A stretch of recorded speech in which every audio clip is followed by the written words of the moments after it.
Olá, bem-vindos ao STM Entrevista. Sejam bem-vindos e bem-vindas. O programa que conecta a inovação e ao universo da advocacia pública e do direito municipal. Hoje temos a honra de receber um convidado que está na linha de frente da transformação digital, Miguel Câmara. Miguel é procurador do Estado de Pernambuco, com atuação na Procuradoria da Fazenda, graduado em Direito pela Universidade Federal da Paraíba, e pós-graduado pela ESA-OAB, Paraíba, e pela UCAM, no Rio de Janeiro. Ele alia seu sólido conhecimento jurídico a uma visão inovadora e tecnológica. Participante ativo de projetos que exploram a automação e a inteligência artificial na prática jurídica. Miguel tem se destacado por sua capacidade de transformar desafios legais em oportunidades tecnológicas. Além disso, compartilha seu conhecimento como professor e palestrante em diversos cursos jurídicos sobre IA e inovação. Hoje, Miguel vai nos contar como a inteligência artificial está revolucionando a advocacia pública e quais as principais tendências para o futuro do direito. Seja muito bem-vindo, Miguel. É um prazer te ter aqui. Sinara, muito obrigado. Eu não mereço todos esses elogios que você apresentou agora, mas fico muito feliz com o convite, com a oportunidade de estar aqui conversando com você. Você que já recebeu vários amigos e várias referências nesse mundo de inovação, de aplicação da tecnologia no direito. Então, eu fico muito honrado com a possibilidade de bater esse papo contigo hoje.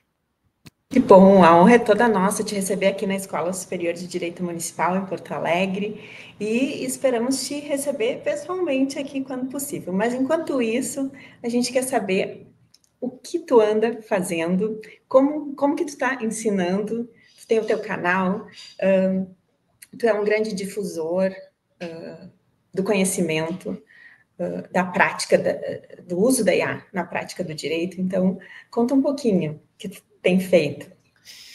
Então, esse tema da inteligência artificial, especificamente, eu, na verdade, já me interesso por inovação no serviço público há muitos anos. Eu já tenho 10 anos, pelo menos, de serviço público, até um pouco mais, e em 2019 eu comecei a procurar os espaços que nós tínhamos disponíveis hoje na sociedade, na comunidade acadêmica, para aprender mais e para aplicar inovação no meu ambiente de trabalho.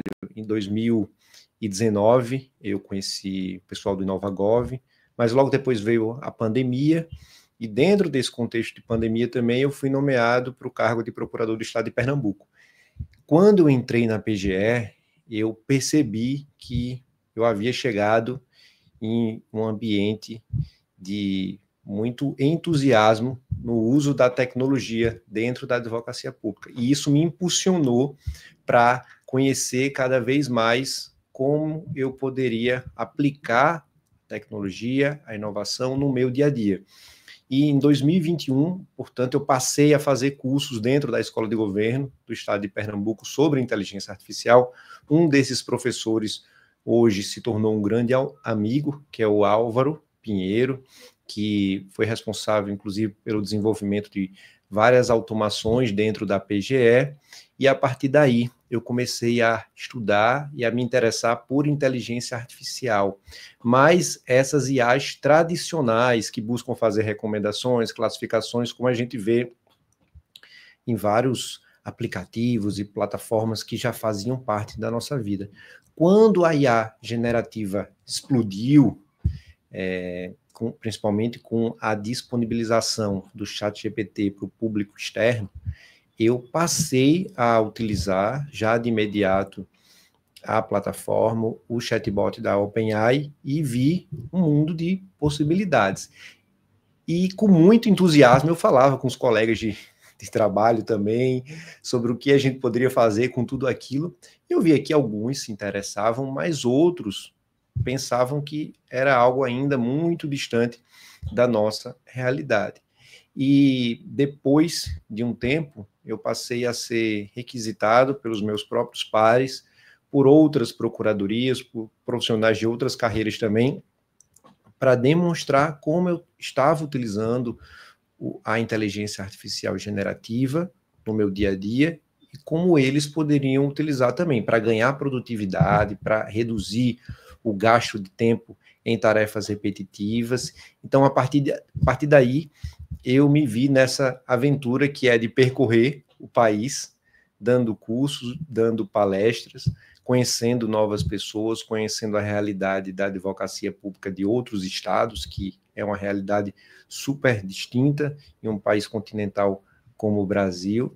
Esta semana eu voltei, dei um curso em Manaus, retornei, no outro dia já dei um curso em Recife, e nas próximas semanas vou percorrer por outras procuradorias também, com essa missão da gente buscar modernizar e inovar dentro do serviço público, e fazer isso para a advocacia pública, que é essa atividade tão importante dentro do Estado, é uma missão muito prazerosa e muito honrosa.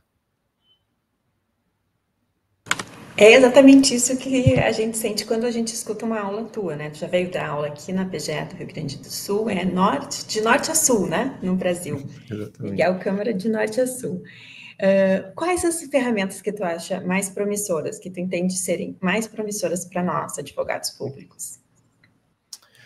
Olha, trazendo da minha experiência, eu vejo que algumas procuradorias desenvolveram seus próprios sistemas de IA. No caso da PGE, PGE Pernambuco, isso também acontece. Lá hoje existem 3 inteligências artificiais trabalhando. Uma delas está no meu núcleo, que é um núcleo dentro da Procuradoria da Fazenda, que trabalha com processos de inventário e arrolamento, mas essa é uma IA tradicional, e nem sempre é viável uma procuradoria, o Ministério Público, a Defensoria e o próprio Poder Judiciário, que é o que tem mais poder de fogo, né, que tem mais recursos para o desenvolvimento de sistemas próprios, isso nem sempre é viável. Então, para driblar essa dificuldade, porque treinar e criar um sistema de IA e treinar um IA depende muito da quantidade de dados, da organização e da qualidade de dados que uma instituição tem.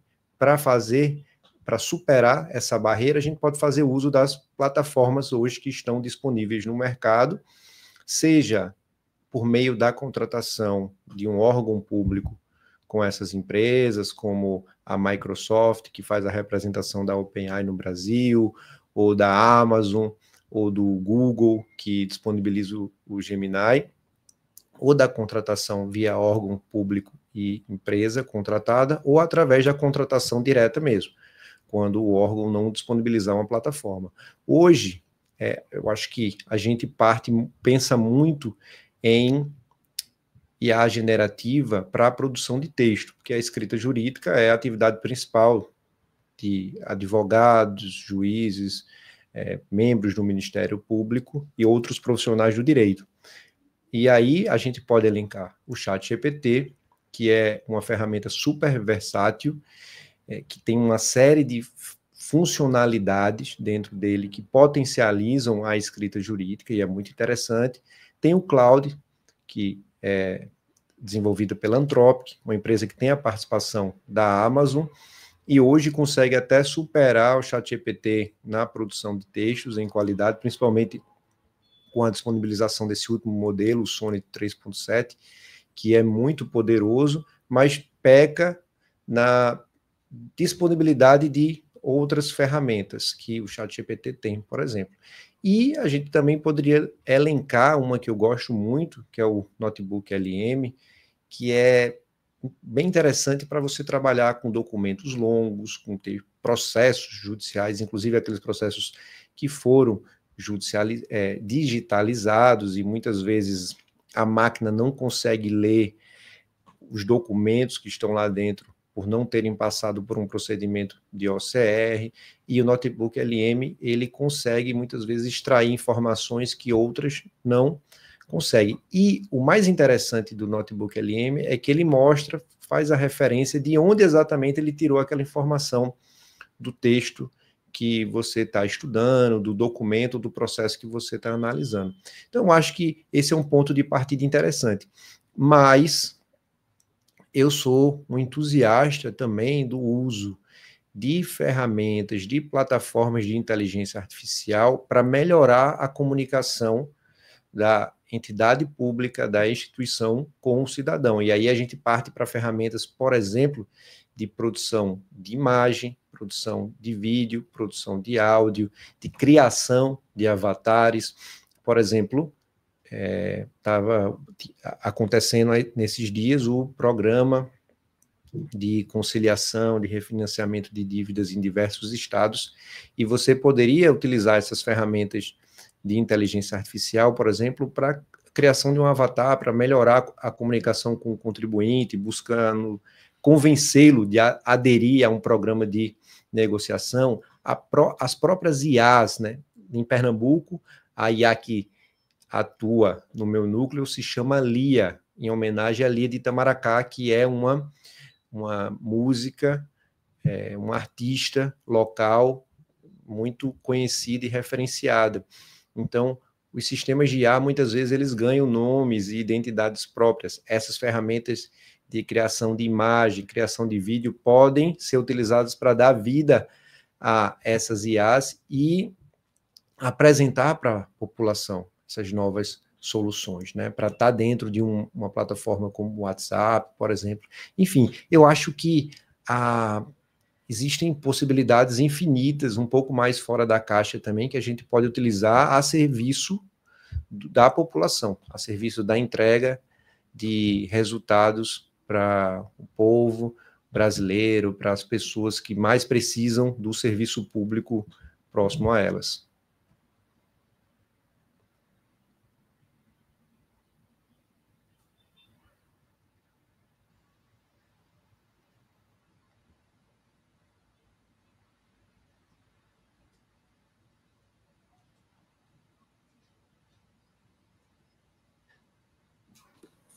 Agora sim, consegui abrir o áudio, porque eu não estou no meu computador, então eu estou bem atrapalhada.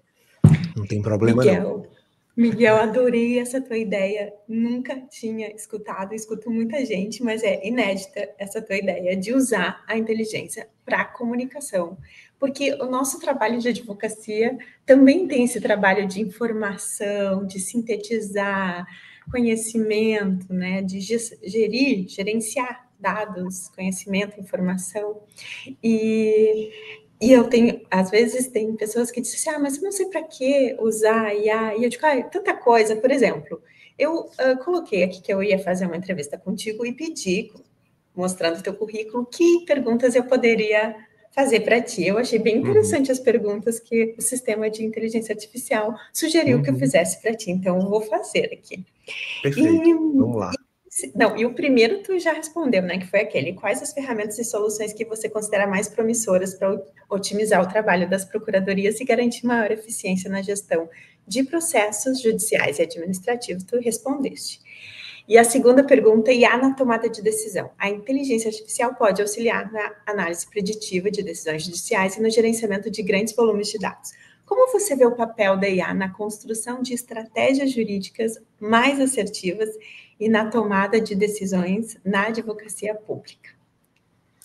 Olha, a IA está sendo minha amiga aí, que ela só está trazendo perguntas super interessantes, e essa é uma que eu gosto muito, porque eu já tive a oportunidade de trabalhar com análise de dados para tomada de decisão dentro da Procuradoria, uma experiência que a gente teve lá, primeiro, para a criação de dashboards, para entender qual era o perfil do acervo que nós tínhamos e tentar entender também a tendência, né, do juízo, dos magistrados a respeito de um tema específico, de uma demanda repetitiva.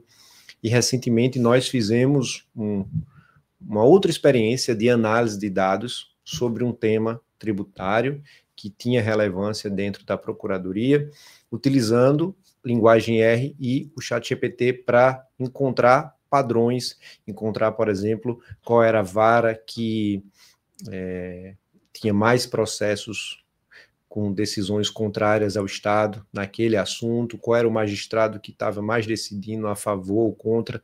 Com isso, a gente consegue, por exemplo, encontrar precedentes favoráveis e qualificar as nossas peças, qualificar os modelos institucionais, por exemplo, que são utilizados na defesa do ente público, a gente consegue encontrar as decisões contrárias e, eventualmente, com base nessas informações, e fazer um despacho junto ao magistrado, mostrando, por exemplo, como foi o caso que ele estava adotando um posicionamento contrário ao do tribunal e que destoava do posicionamento dos demais magistrados. Nesse levantamento de dados que nós fizemos, por exemplo, a gente encontrou uma informação super interessante, que 25% das liminares que eram concedidas contra o Estado de Pernambuco nesse tema eram proferidas, eram dadas apenas por um magistrado. Então, veja, era um magistrado que adotava um posicionamento destoante e que estava causando uma repercussão muito grande dentro do volume de trabalho. Então, uma informação como essa, é possível que um coordenador ou um chefe vá fazer um despacho, e aí um despacho munido de informações, mostrando qual é a distoância que aquelas decisões que estão sendo proferidas em relação a outras varas, a outros magistrados. Por isso que eu acredito que a análise de dados, assim como saber operar essas plataformas de inteligência artificial, assim como o Visual Law, são habilidades que elas cada vez mais serão exigidas pelos novos profissionais do direito, nesse novo mundo que a gente passa a conhecer, e a inteligência artificial realmente está fazendo isso, ressurgir um novo mundo dos profissionais de direito, da advocacia pública, da advocacia privada. E a gente pode fazer o trabalho de análise de dados, de jurimetria, também por meio dessas plataformas de inteligência artificial, como é o ChatGPT, que é uma plataforma muito boa para manipulação de planilhas, para realização de cálculos, para visualização de dados, que é a criação de gráficos. Então, existe aí realmente um mundo de possibilidades.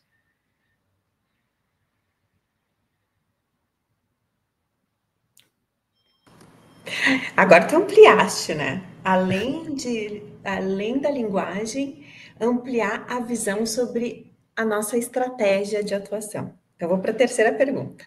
Desafios éticos e regulatórios. Com o avanço das soluções baseadas em IA, surgem questões éticas importantes, como viés algoritmo, transparência e responsabilidade. Quais são, na sua visão, os principais desafios éticos que os procuradores e advogados públicos devem estar atentos ao implementar essas tecnologias? Olha, essa é uma pergunta super interessante, ainda é uma área meio nebulosa, eu diria, porque a gente a cada dia se depara com novos desafios, mas eu acredito que a gente tem conseguido avançar. Por exemplo, o CNJ, por meio da resolução que foi aprovada e divulgada recentemente, já trouxe vários parâmetros que podem ser seguidos para vários órgãos públicos, inclusive profissionais de outras áreas, quanto a o tratamento desses dados, o respeito à política de dados do Conselho, a necessidade de capacitação daqueles que vão utilizar a inteligência artificial, essas plataformas através da contratação direta, e assim como também há vários guias e manuais que estão sendo produzidos por diversos órgãos públicos. O TCU tem um guia super interessante, onde ele traz diretrizes sobre o uso da inteligência artificial, assim como o MPF. A CGU também já publicou um sobre o uso responsável, o uso ético das plataformas de IA. Recentemente, a própria PGE, no âmbito das procuradorias, a PGE Pernambuco também publicou um guia de uso ético da IA generativa, e a última cartilha a sair no mercado, salvo engano, foi do SERPRO, junto com o Núcleo de Inteligência Artificial do Governo Federal, que é uma cartilha também bem completa, bem robusta, onde ela traz várias diretrizes. Essa é uma preocupação do uso da inteligência artificial, inclusive pelo Poder Judiciário, e a própria Unesco apresenta, dentro de um manual que foi também divulgado, diretrizes e princípios sobre o uso da IA. por julgadores, né? E ela estabelece que é preciso que a gente garanta a revisão de decisões que sejam baseadas e utilizadas com a IA como apoio, e também estabelece o princípio da explicabilidade, que seria a gente entender o funcionamento da inteligência artificial, como são dados os comandos, como a resposta é produzida, inclusive sobre o funcionamento do algoritmo. Esse é um tema que, assim, acho que sempre vai ser objeto de debate, um debate super atualizado, porque cada dia que passa, novos desafios surgirão, e é algo que deve ser levado em conta por todos aqueles que utilizam a inteligência artificial.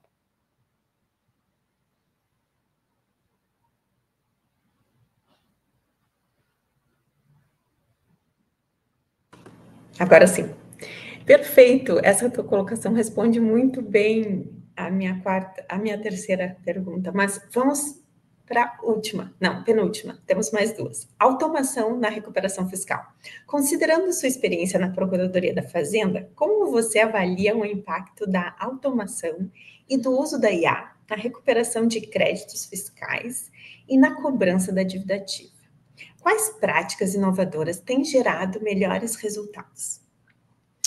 Esse é outro tema super interessante, já entrando em automação, que se difere um pouco de inteligência artificial, apesar que elas podem ser combinadas. Eu acho que na entrevista de Álvaro ele pode explorar isso. Ele gosta muito de um tema que ele chama de hiperautomação, é a combinação de IA e automação.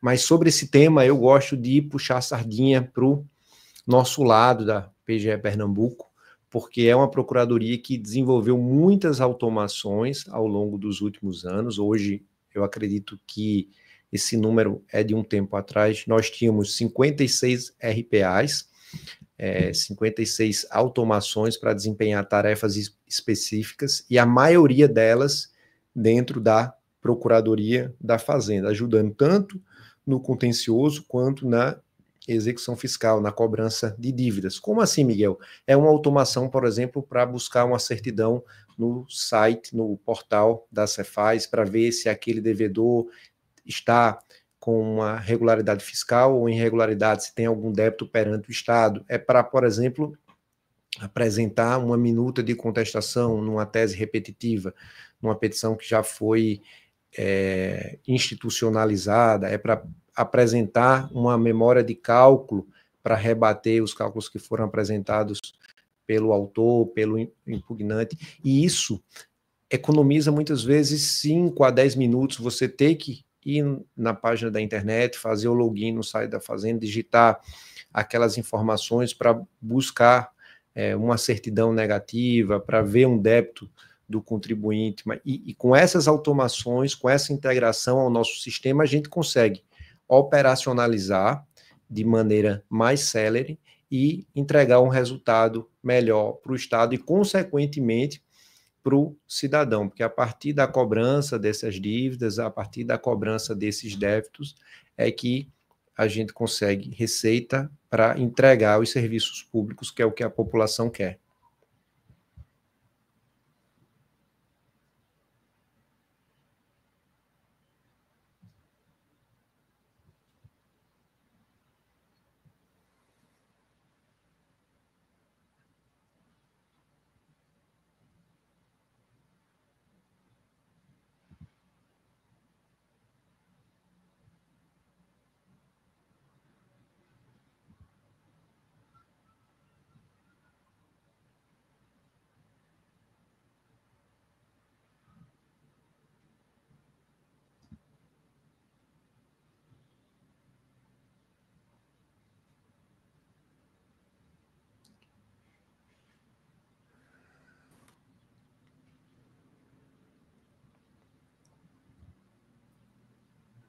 Voltei.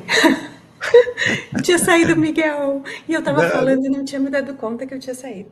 Mas eu estava falando o seguinte, Miguel, tudo que tu falaste agora, respondendo a penúltima pergunta, eu vi num congresso dos procuradores de Estado realizado em Gramado. Tu te lembra desse congresso? Sim, eu imagino que a André tenha falado a respeito. Andréia falou, ela apresentou essas práticas, porque foram bem inovadoras, assim, eram as mais inovadoras, acho que foi 2022 em Gramado, tinha uma sessão de pits, e eu estava pesquisando e pedi para participar como pesquisador ouvinte, e foi muito interessante ouvir. E fico muito feliz que tu explica de uma forma tão didática. Agora vamos para a última pergunta. O futuro da advocacia pública e o futuro da IA. Olhando para o futuro, como você enxerga a evolução do uso da inteligência artificial na advocacia pública? Que competências e habilidades os profissionais da área precisarão desenvolver para se adaptar a essa nova realidade? Boa essa pergunta, né? Bom, para responder, eu vou buscar o raciocínio que eu apresentei numa outra resposta, uma resposta anterior, sobre as habilidades que os profissionais precisam ter hoje. Operar uma plataforma de inteligência artificial, saber e ter noções de engenharia de prompt, por exemplo, de como estruturar os comandos de uma forma que ele traga resultados mais eficientes e que economize tempo nessa interação com as IAs, saber fazer uma análise de dados, e as procuradorias, os órgãos da advocacia pública, são instituições que têm um volume de dados muito grande, então saber trabalhar com esses dados para que a gente possa também ter resultados melhores, ter uma atuação mais assertiva é importante, e conseguir compreender, por exemplo, que para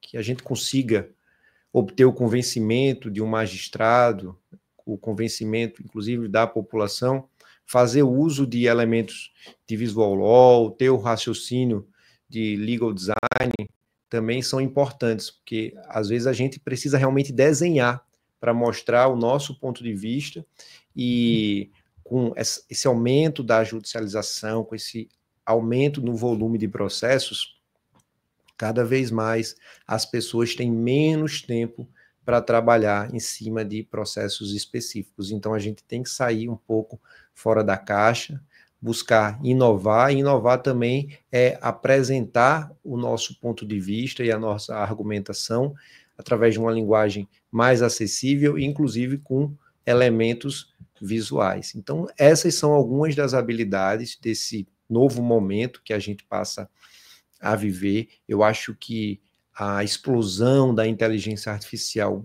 principalmente a generativa, porque a IA é algo que já vem de muitos anos, de décadas até, mas com esses novos modelos, essa nova arquitetura de inteligência artificial que a IA generativa ela apresenta, a gente vai viver um novo momento, assim como o PJE mudou a dinâmica da advocacia, a dinâmica dos tribunais, por exemplo, a virtualização dos processos, foi a última grande mudança recente. Eu acho que a IA agora vai produzir uma mudança ainda mais profunda, porque será uma mudança em toda a sociedade, e no direito não vai ser diferente. Exato, eu penso da mesma forma. E eu penso que mais a gente vai redesenhar o processo, né? O processo, ele vai ter que ser redesenhado, como tu falaste no Visual Law, né? E a gente tem a Fernanda como referência nacional na advocacia municipal. A Fernanda é uma referência, né? Já ganhou prêmios, já foi para o Inovare, foi para o JX. Então, ela traz essa carga de análise diferente e um redesenho do processo, né? Sim. A Fernanda é excelente, é uma pessoa que tem uma didática incrível e que pode ensinar para a advocacia pública, inclusive, como a gente pode exercer essa habilidade de maneira correta e assertiva. Estratégica, né? Persuasiva e com técnicas, porque eu me lembro que na minha faculdade o professor de filosofia dizia a técnica vai dominar, e eu disse, mas qual técnica vai dominar? Mas hoje tudo exige muita técnica, né? Uhum. E, inclusive, apresentar a própria IA precisa de uma técnica, e tu desenvolve isso muito bem. Então, eu queria que tu falasse um pouquinho do teu canal. Eu sou fã do canal, eu vou compartilhar aqui, para aí que eu vou compartilhar, apresentar. O que acontece é que o meu, ele não está, como se diz, ele não... Aqui, agora sim. Vou apresentar, compartilhar a tela, Miguel Câmara. Além do perfil muito famoso, professor Miguel Câmara. Que nada, não tem nada de famoso aí. Famosíssimo. Ele é um influencer da IA na Ah, meu Deus. advocacia. Quem me dera. E além das dicas que tu dá muito bem, além do teu trabalho de difusão, o que tu recomenda para que nós, mortais, possamos nos aprimorar no uso da IA?